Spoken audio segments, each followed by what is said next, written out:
Hey, what's going on, everyone? Hope you guys are doing absolutely amazing. This is your boy Case coming at you guys again with another Tower of Fantasy video. So we are approaching the global launch of Tower of Fantasy, and I know there's a lot of you guys who are super excited for this. You are dreading this wait time right now. So what I actually wanted to do is help get you guys fully really ready and geared up to go in Tower of Fantasy. I wanted to talk about how to actually get ahead early on in Tower of Fantasy, give you guys some helpful tips that's going to really help you in the long run. So let's actually just kind of dive right into this because I don't want to keep you guys waiting too long. So the first tip that I would actually recommend is for you guys to make sure that you guys are upgrading your equipment. This is something that's easily forgettable. I was one of those people who forgot to upgrade their equipment.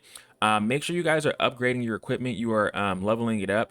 Also, make sure that you guys are leveling up your chips. Your chips are going to be very, very handy in the future, and these things will play a key role in helping you guys progress through the story and in terms of difficult content. So make sure you guys are taking care of those things. The next thing that I would actually recommend is that when you guys are playing Tower of Fantasy, make sure you guys are upgrading your equipment. Now, here's what you're going to actually find. I'm going to give you guys a little secret.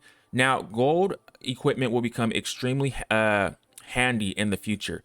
The green and blue equipment will eventually get phased out. If you acquire any gold rarity equipment, make sure, whether it's good or not, make sure you guys keep a hold of it. Do not decompose of it. Keep it, because in the future you will thank me later for telling you guys to keep it, because there will be something that will be actually very, very key, and you guys will be thankful that you guys have a variety of gold equipment to select from.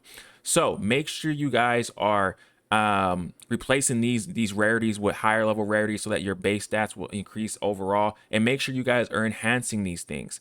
So if you do, so one thing I do want to add about enhancement is that if you do, let's say if I enhance this to like +2, if I equipped a gold rarity to this, it will actually stay as +2. I don't have to upgrade individual pieces separately to a certain enhancement rate. So make sure you guys keep that in mind. The next thing that I would actually recommend for you guys, and this is going to be pivotal for you guys, is that a lot of you guys are excited for the SSR characters. You guys are slowly thinking about, man, how can I get as many SSR characters as possible? So I'm going to give you guys some helpful tips. So make sure when you guys start Tower of Fantasy, make sure you guys are completing your exploration quest. Make sure you guys are completing these things, because look at here, they give you black crystals, and they also give you guys gold cores, which is a currency to roll in a standard banner. And why this is key is because black crystals is actually a currency that you can actually use towards limited banner characters. You can't use these cores on limited banner characters because they are only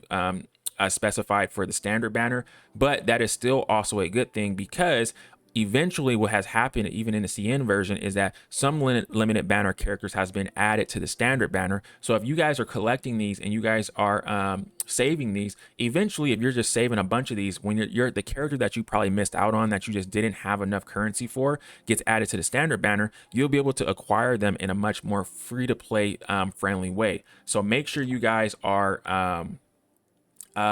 doing these quests, because it's going to be pivotal to your future in Tower of Fantasy and collecting SSR characters. And as you guys can see, it goes on and on for days, and you guys can just be racking these things up. It's going to be absolutely beneficial for you guys to be able to complete those things. The next thing that I would actually recommend is that make sure you guys are where is that? Where is this thing? Here it is. Make sure you guys are completing your achievements. As you guys can see, in achievements you can acquire gold cores, and you can acquire this currency right here, which will be utilized to be able to roll for chips. Now this is going to be key, because as you guys are completing this, they're not that hard to complete. They're super easy to complete. And as you guys can see, each on some of these achievements, some that you complete, you will be getting black crystals. That's going to also add up to the another free to play method to be able to acquire limited banner characters. So make sure you guys are completing those things. Another thing that I do want to add to you guys is that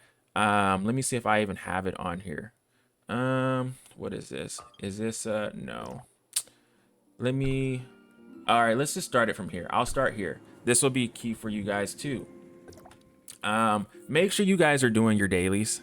I can't stress this enough. Even when I spoke about it in Genshin, make sure you guys are completing your daily quest, because what ends up happening is that you do get black crystals from completing your daily quest. And if you are keeping up to pace with those things every single day, well, eventually that's going to add up over time, and you're going to find that you're going to acquire a lot more SSR characters than other players who are actually kind of lazy and not doing these things. So make sure you guys are completing those things, coming in here using your stamina on, you know, world exploration, daily bounties, the ruins exploration, making sure you're completing the joint operations, dimensional trials, interstellar exploration, all this stuff. Take care of this stuff early so that you guys can get the characters that you want when they finally come out.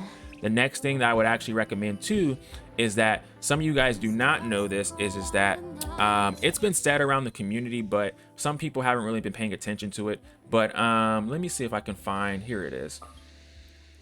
You can acquire SSR chips as well as weapons from world bosses. I want to stress to you guys, anytime you guys see a notice go up for a world boss, make sure you guys are going to join that raid or that quest, because what can end up happening is you can actually acquire the character that you actually wanted from that raid boss for free, and you don't even have to use your black crystals. You have to use no currency at all, as well as chips. Now, these bosses are limited to standard banner characters. They're not limited to you're not going to get a limited banner character from this. You can acquire the SSR standard banner character, so make sure you guys are acquiring that. Well, you are completing those world bosses efficiently and as much as possible. And guys, that's all that I pretty much have to recommend to you guys. Make sure you also check your mail. You're going to be seeing that you're going to be getting tons and tons of currency from the mail. Like I got 100. I just logged on just now and I got freaking 1,200 black crystals. So make sure you guys are checking your mail. And that's all that I really kind of got to say to you guys, man. I'm excited for the global release to finally be coming out here. I know that you guys are, and I just look forward to being able to finally play with a lot of you guys. As always, guys, if you guys enjoyed this content, make sure you guys rate, like, and subscribe to the channel. And as always, guys, it's your boy Kaze, and I will catch you guys in the next video. Peace.